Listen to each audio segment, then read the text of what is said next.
말씀은 창세기 1장 14절에서 23절 말씀입니다. 함께 창세기 1장 14절에서 23절 말씀 봉독하겠습니다. 하나님이 이르시되 하늘의 궁창에 광명체들이 있어 낮과 밤을 나뉘게 하시고 그것들로 징조와 계절과 날과 해를 이루게 하라. 또 광명체들이 하늘의 궁창에 있어 땅을 비추라 하시니 그대로 되니라. 하나님이 두 큰 광명체를 만드사 큰 광명체로 낮을 주관하게 하시고 작은 광명체로 밤을 주관하게 하시며 또 별들을 만드시고 하나님이 그것들을 하늘의 궁창에 두어 땅을 비추게 하시며 낮과 밤을 주관하게 하시고 빛과 어둠을 나누게 하시니 하나님이 보시기에 좋았더라. 저녁이 되고 아침이 되니 이는 넷째 날이니라. 하나님이 이르시되 물들은 생물을 번성하게 하라. 땅이 하늘의 궁창에는 새가 나르라 하시고 하나님이 큰 바다 짐승들과 물에서 번성하여 움직이는 모든 생물을 그 종류대로 날개 있는 모든 새를 그 종류대로 창조하시니 하나님이 보시기에 좋았더라. 하나님이 그들에게 복을 주시며 이르시되 생육하고 번성하여 여러 바닷물에 충만하라. 새들도 땅에 번성하라 하시니라. 저녁이 되고 아침이 되니 이는 다섯째 날이니라. 아멘. 창세기 1장 말씀은 우리의 믿음의 고백이고 또 기독교 신앙의 근본이 되는 겁니다. 창세기 1장이 하나님 안에서 믿어지고 그것이 고백이 되고 그것이 우리에게 진리로 역사하기 시작하면 그것은 참된 믿음의 사람이라는 증거가 됩니다.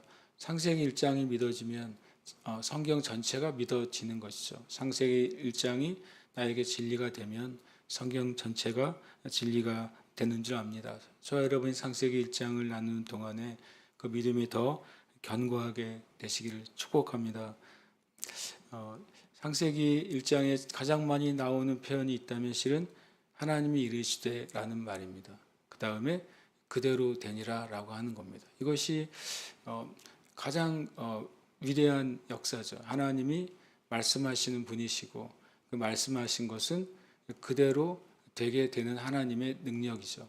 그리고 주님은 무엇인가를 전능한 하나님이신데 그것을 생각으로 행하지 않으시고 하나님의 입의 말씀으로 행하신다는 사실 우리에게 보여주셔서 믿는 모든 자들도 동일하게 하나님 안에 속한 믿음을 가지고 있을 때 그 믿음의 고백을 통해 역사가 나타나는 것을 보여주는 엄청 중요한 고백이 됩니다. 저와 여러분도 하나님의 말씀대로 또 하나님이 진리를 말씀하시는 것처럼 우리도 진리로 말하고 또 진리로 말씀하신 하나님의 말씀이 그대로 성취되는 것처럼 저 여러분의 믿음의 고백도 온전히 성취되시기를 축복합니다.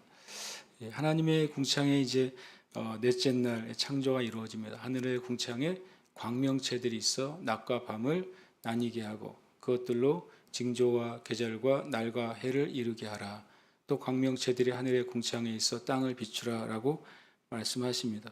그 넷째 날의 창조는 하늘의 궁창에 있는 광명체들이 생기는 것을 말합니다.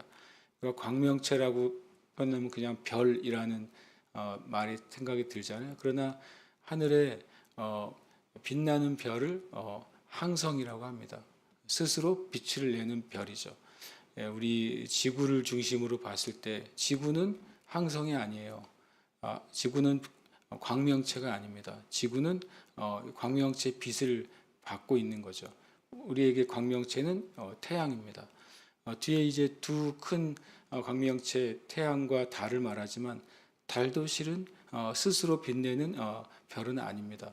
태양의 빛을 반사하는 별이죠. 그래서 하나님께서 이 우주 가운데 이런 스스로 빛을 내는 항성을 먼저 만드십니다. 그리고 그 항성들 기준으로 징조와 계절과 날과 해를 이루게 하십니다. 이 14절만 보면 그냥 하늘에 있는 광명체를 곧장 태양과 달로 이해하는 경우가 많습니다. 태양과 달이 아니잖아요. 그 다음에 이제 16절에 가서야 태양과 달로 이해되는 두 광명체가 등장하잖아요. 그러면 이 14절에 나오는 광명체들이 이루는 징조와 계절과 날과 해는 태양과 달의 기준에보다 훨씬 더 높은 차원이라는 사실을 우리가 이해해야 됩니다. 이 징조와 계절과 날과 해는 태양의 수준을 넘은 온 우주에 있는 어떤 징조와 계절과 달과 해라고 이해해야 돼요. 그래서 실은 예수님이 이 땅에 오실 때 나타난 별은 태양이나 달이 움직임이 아니잖아요. 그것은 처음에는 이 땅에 존재하지 않았던 별이 나타난 것이잖아요. 그러니까 그런 것들은 정말 징조가 되는 것이죠. 만약에 예수님께서 이 땅에 오실 때 나타난 그 별이 어떤 해성이라고 그러는데 해성이 될 수가 없죠. 해성은 일정한 궤도를 돌잖아요. 그러나 이 예수님이 탄생할 때 나타난 별은 따라다녔어요. 그리고 이 안내를 했어요. 심지어는 멈췄다가 움직이기도 했고 사라졌다 나타나기도 했기 때문에 우리가 이제 자연과학에서 말하는 해성의 개념이 될 수가 없고 정말 초자연적인 놀라운 하늘의 징조였다는 것입니다. 그리고 성경에도 여러 번 이 광명체들을 통한 징조들이 나타나죠. 그것이 하나님이 온 우주를 다스리시고 움직이시는 놀라운 증거를 보여주고 있는 것이죠. 또 광명체들이 하늘의 궁창에 있어서 땅을 비추라 하시니 그대로 되니라. 이 일반적으로 물리학적으로 봤을 때 전 우주 가운데 셀 수 없는 수조 개의 별들이 있다고 말하잖아요. 우리는 창세기 1장 14절 15절에서 그 수많은 별들이 있다는 사실을 눈으로 또 마음으로 영으로 보게 될 수 있을 줄 믿습니다. 그래서 인간이 그것을 이해하기 전에도 하나님이 이미 창조하셨고 창조한 온 우주의 별과 또 행성과 항성들은 하나님의 징조와 계절과 날과 해를 이루면서 여전히 돌고 있고 앞으로 돌 거라는 사실을 우리는 보는 것이죠. 그들의 기능은 뭡니까? 낮과 밤을 나눕니다. 그리고 계절과 날과 모든 것을 날과 해를 나타내 줍니다. 그리고 땅을 비춘다고 말씀하고 있습니다. 그 다음에 16절에 보면 두 큰 광명체가 나옵니다. 그것이 이제 우리가 태양과 달로 이해되는 두 큰 광명체가 되죠. 이것은 지구 기준의 두 큰 광명체입니다. 우리가 과학적으로 이해하는 것은 태양보다 100배 이상 큰 항성들이 존재한다는 사실을 우리는 이제 과학자들이 보는 거죠. 태양이 엄청난 빛을 스스로 발하는데 그것보다 10배, 100배 더 큰 항성들이 우주 가운데 있다는 사실을 지금은 이제 아는 거죠. 그러니까 이것은 지구 중심의 두 큰 광명체인 것입니다. 지구 중심으로 가장 큰 광명체는 태양이고 그 다음에 달이 되는 것이죠. 그것이 이제 낮과 밤을 주관하고 그리고 그것을 통해 하나님이 이 지구 안에 있는 모든 일종의 이제 생물과 식물에 대한 역사가 나타나게 됩니다. 우리가 아는 것처럼 이 두 큰 강명체가 난 다음에 어떤 일이 일어나기 시작했을까요? 우리 기준으로 보면 파도가 치기 시작했겠죠. 왜냐하면 달이 생긴 다음에 파도가 존재하게 되니까 세상의 조류가 움직이기 시작하는 것입니다. 그 다음에 이 두 큰 광명체 사이에 있는 인력에 의해서 어떻게 보면 지구의 자전이나 이런 것들이 일어나는 거죠. 우리가 과학은 이미 하나님이 만드신 것을 나중에 깨닫는 것이지 과학은 세상을 만들어내는 것이 아닌 겁니다. 그러니까 과학이 시간이 지날수록 전에 없던 지식을 깨닫는 것처럼 실은 아직도 하나님이 창조하신 것에 정말 우리가 인간이 0.1%라도 다 알았을까요? 다 알고 있지 못한다는 사실을 우리가 압니다. 온 우주로 별을 띄워 보내겠다고 이제 말을 하고 다른 별에 어떤 사람이 살 어떤 새로운 곳을 개척하겠다고 말하지만 우리가 아는 것처럼 바다에 이 지구 안에 있는 바다의 10분의 1도 인간이 알지 못한다는 사실을 우리가 압니다. 바다 밑에 무엇이 있는지 실은 알 수가 없죠. 이 하나님 우리에게 주신 이 곳 안에도 아직도 하나님의 그 창조의 신비는 끝이 없이 펼쳐져 있는 것입니다. 그리고 이 넷째 날에 보면 저녁이 되고 아침이 되니 넷째 날이라고 말합니다. 그래서 그 전에는 이 셋째 날까지는 24시간이 아니지. 왜냐하면 달과 해가 넷째 날 이후에 이제 움직이기 시작했다면 넷째 날부터는 24시간이지라고 말하는 경우가 있습니다.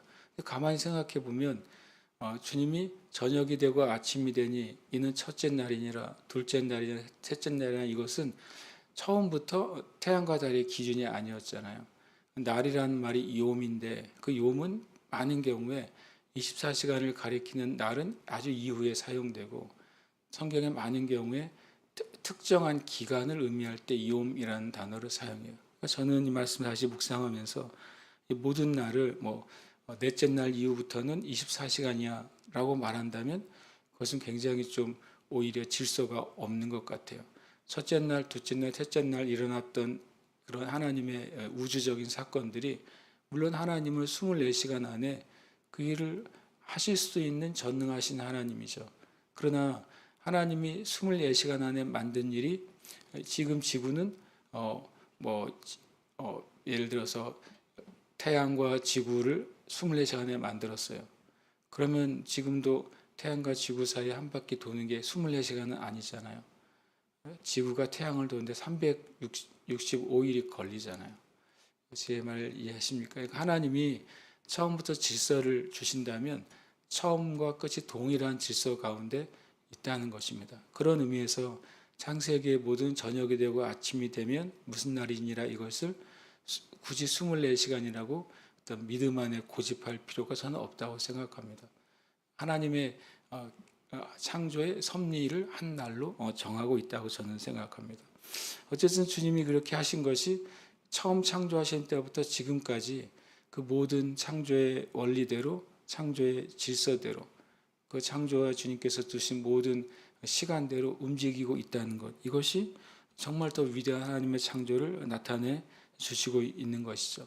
20절에 보면 하나님이 이르시되 물드는 생물을 번성하게 하라. 땅 위에 하늘의 궁창에는 새가 나르라. 첫날 나눈 것처럼 첫째 날, 둘째 날, 셋째 날에는 일종의 이 지구를 중심으로 하나님의 생명이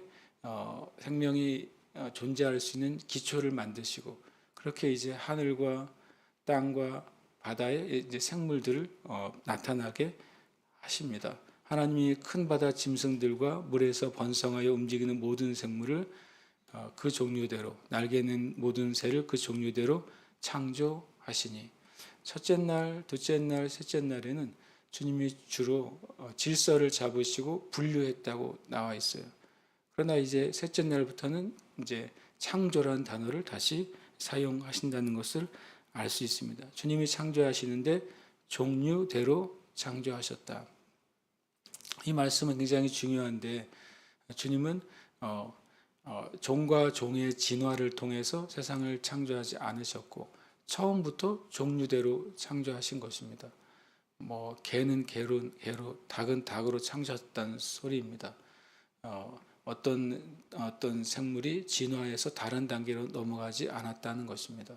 종류대로 창조하셨어요. 그것이 성경에서 말씀하시고 또 우리에게 나타내시는 증거입니다. 근데 이것은 하나님의 보시기에 좋았더라. 계속 말하는 것은 주님의 계획과 목적대로 창조되었다고 말씀하고 있는 것입니다. 22절에 하나님이 그들에게 복을 주시며 이르시되 생육하고 번성하여 여러 바닷물에 충만하라. 22절을 묵상할 때 새로운 사실을 이해하게 됩니다. 우리는 이 생육과 번성과 충만하라는 것은 사람에게 주신 축복으로 이해하잖아요.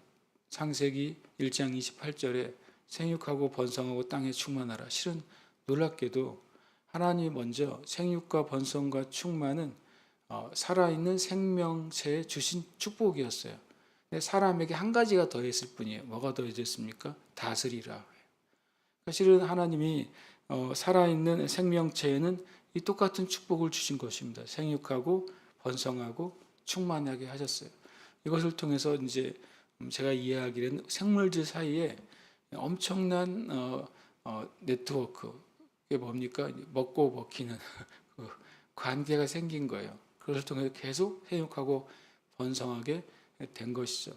정말 놀랍게도 누가 그것을 만들어내지 않았는데 하위에 있는 생명은 바로 위에 있는 생명의 몇십 배, 몇백 배가 되는 것입니다. 그래야 그 위에 있는 생명체가 그 아래에 있는 생명체를 먹고 번성하게 되죠. 맨 위에 올라가고. 그래서 사람이 맨 만물의 영장이라고 표현하는데 굳이 그렇게 표현하지 않을 수 있습니다. 왜냐하면 사람이 때로는 밑에 있는 생물보다 더 숫자가 많을 때도 있어요. 그러니까 사람은 일반적인 생육하고 번성하고 바닷물에 충만한 이 다른 생물의 법칙과는 다른 종류의 존재라는 것입니다. 하나님은 분명히 모든 살아있는 생명체에게 복을 주셨어요. 복은 생물에게 주어졌습니다. 복은 조건적인 것이죠. 생육하고 번성하고 충만한 복이 생명체 안에 있습니다. 정말 사람이 하나님의 만드신 그 창조의 질서대로 있을 때 이 생육하고 번성하고 충만한 복이 모든 피조 세계에도 있게 되는 것이죠. 그 후에 하나님은 인간을 만드시고 생육하고 번성하고 땅에 충만한 모든 생명체를 다스리는 존재로 하나님의 대리인으로 인간을 창조하신 것입니다. 하나님의 그 놀라운 그 창조는 온 피조 세계나 우리 자신을 향한 온전한 계획과 목적을 통해 만드신 줄 믿습니다. 그러면 내 삶에 얼마나 가치 있고 또 의미 있는 존재인지를 우리가 깨닫고 살아가는 저와 여러분 되시기를 축복합니다. 함께 이 시간 기도 제목 읽고 기도하겠습니다. 모든 피조 세계와 우리 자신은 하나님의 온전한 계획과 목적으로 창조되었음을 믿고 합력하여 선을 이루는 하나님의 은혜를 찬양하는 삶을 살게 하소서. 함께 기도하겠습니다.